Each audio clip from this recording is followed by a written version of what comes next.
He tried everything for his left-sided knee pain, and nothing worked until we fixed what was going on the right side. Brian sprained his MCL, and MCL is a ligament that connects the inside of the thigh bone to the shin bone. He was skiing down a slope, going real fast, felt his knee collapse inward, heard a pop, felt immediate pain. After getting an MRI, his surgeon told him that he had a partial tear or a sprain of his MCL, was told to brace for 6 to 8 weeks. He did that. After he took the brace off, he was still in the same pain. Went back to a surgeon. Surgeon said, hey, the MCL is still the issue, and you're just gonna have to learn how to live with it. Here's why they were wrong. When the injury actually first occurred, pain and swelling were in and around this area, around the MCL. But as time went on, pain started to become a little bit more focal, and it started to localize right around here. Space actually is your pes anserine or pes anserine bursa, where 3 tendons will attach. This is not where the MCL actually attaches. It's close, but not quite, and this detail matters. Because not only do partial tears or sprains of the MCL heal after a few months, but pain location is also not even specific to where the MCL attaches. This is what the surgeon didn't take time to evaluate thoroughly enough to make the claim that the pain was actually coming still from the MCL when it wasn't. Why didn't the normal rehab for his left side improve his pain? He tried the quad strengthening, the glute strengthening,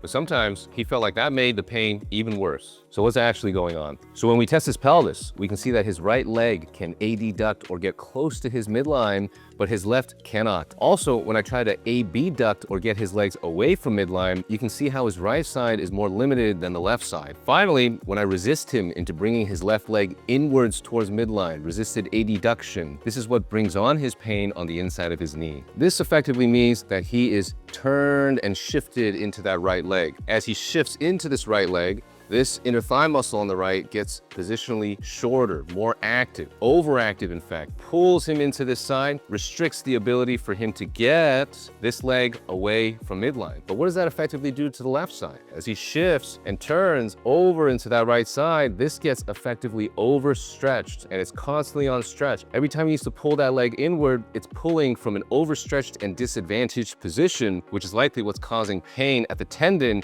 of the gracilis that is attaching to the pes anserine here on the shin. This is normal human asymmetry, being a little bit more on the right, turned into the right slightly, but this pattern has likely been compounded by him injuring this left side, neglecting it and or not wanting to load it, and it further pushed him over to the right, over to the right, over to the right, and now he has this really overactive right inner thigh muscle that is keeping him from being able to fully get into this left side to reposition how long this inner thigh muscle is so that it can function appropriately and not causing pain on the inside of his knee.